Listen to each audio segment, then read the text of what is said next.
ஒரு லக்னத்துல பிறக்கும்போது அந்த பிறவி எங்கிருந்து வந்திருக்குதுன்றதை நீங்க எளிதாக புரிந்து கொள்ளலாம். அதாவது இப்போ மேஷ லக்னம், மேஷ ராசி அப்படின்னு எடுத்துக்கொண்டால், லக்னம் என்பது ஆத்மா, ராசி என்பது உடல். ஆக இந்த 2க்கும் சம்பந்தம் எப்படி வருது என்பதை நீங்க பார்க்கும்போது, மேஷ லக்னத்துல பிறக்கிற ராசிநாதனும் செவ்வாய்.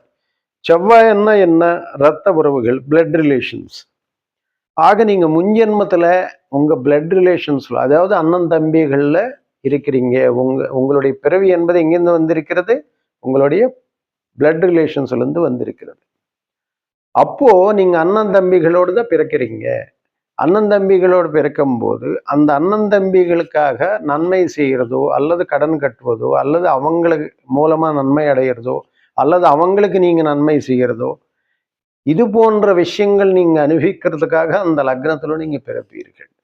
அது மட்டும் இல்லாமல் அது உங்களுக்கு எல்லா, அதாவது சொந்த பந்தங்களை எல்லாத்தையும் செய்யறதுக்கு உண்டாகினா, ஏன்னா உங்களுடைய பழைய வாசனைகள்ல தான் நீங்க இருக்கிறீங்கன்னு அர்த்தம். அப்பதான் அந்த லக்னத்துல நீங்க பிறப்பீங்க.